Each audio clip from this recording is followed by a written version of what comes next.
from 1992 to 2007, at the end of the book, to now, today, what stands out for you that you would like to talk about? Is any particular thing you'd like to talk about, accomplishment in those years, that if you wrote another book, you definitely would include that in your book? Well, I'm not finished yet. The genocide against my people is almost complete in this country. I live on my reservation. I see it every day. It's the poorest county in America. Has always been the poorest county in America. Our life expectancy, there's only 8 countries in the world that have a lower life expectancy, and those are 8 countries in Africa. Okay, Liberia, you know, the old Ghana, all the places where there's blood diamonds, and other small countries there and that you don't even know about, in Botswana, in Mozambique.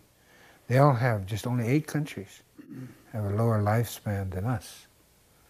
And we're disease-ridden. We're now contracting polio and tuberculosis, diseases non-existent in the rest of America. Diabetes. And diabetes is rampant. So is alcoholism and meth misuse.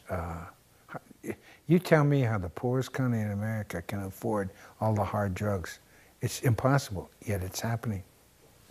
Thanks to the Bureau of Indian Affairs, their police. And so, culture, we don't have those old people anymore as role models.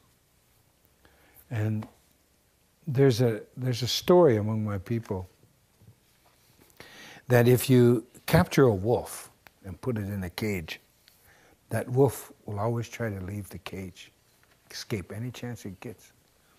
But if that wolf has pups born in the cage, those pups will never try to escape, will never try to leave the cage.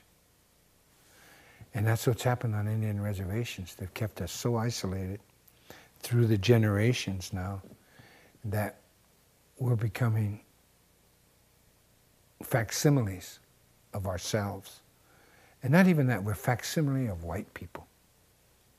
We're facsimiles of the patriarchs. It's just mind-blowing. In your heart, how were you able to reconcile that with the great mystery? Oh, the great mystery is still guiding my people. We about got a bunch of heyokas. My people are digging through trash now for food and whatever. You know? When I see that,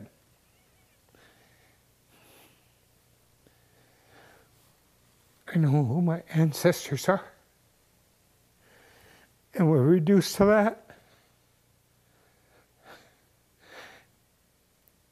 I don't go empty the trash anymore. You see grandmas with their grandchildren, mothers and fathers with their children, digging through trash. So what people?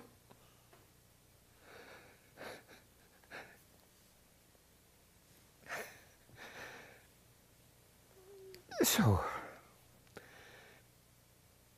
I've got to leave some kind of a legacy for freedom for my people. So I started a school, a total immersion school. My people are so colonized now, they won't even help themselves. We're at the cusp, we're at the border of losing our language. You know, when less than 20% are fluent speakers, you're going to lose your language. We're there, we're even less than that now. And once you lose the language, you lose the connection, because it's a different way of thinking. What people don't know and linguists have ascertained is that the indigenous languages of the Western Hemisphere are the most expressive languages in the world, and the languages become less expressive as you move west.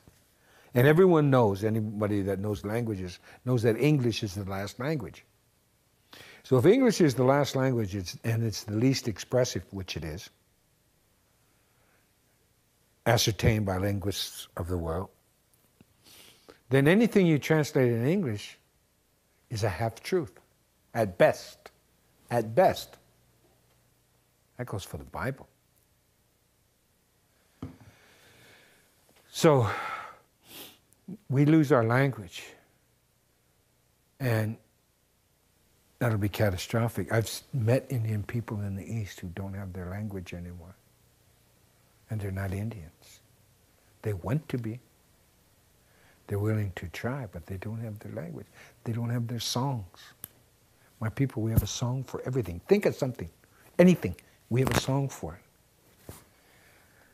So I started this total immersion school that was started by the Maoris in New Zealand back in the 70s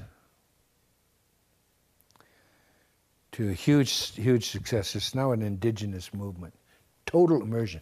We throw out all English European modality of education, you know, because it was the Catholics, the Holy Roman Catholic Church, that invented this present-day school system that everybody uses all over the world, all patriarchal societies. And that's with classroom. You separate the child at 6 years of age, and that's where every culture knows a child is ready to leave the side of its mother at 6 years of age. So you grab that child, put them in the classroom during the most important hours of the day, and brainwash them. By age. So they go through life not knowing how to relate with anyone younger or anyone older at any age. And then they expect this society to be functional? So we throw that out. The Maoris threw it out. Total immersion education. And we teach the teachings of our ancestors in the best way we know how they taught. So most of the education takes place in the living room. The living room. Outside. Even in winter. Even in winter. We're going to start with 3 and 4-year-olds. My school's starting this year with 3 and 4-year-olds. And the school will grow with them. And we just keep feeding in the 3-year-olds.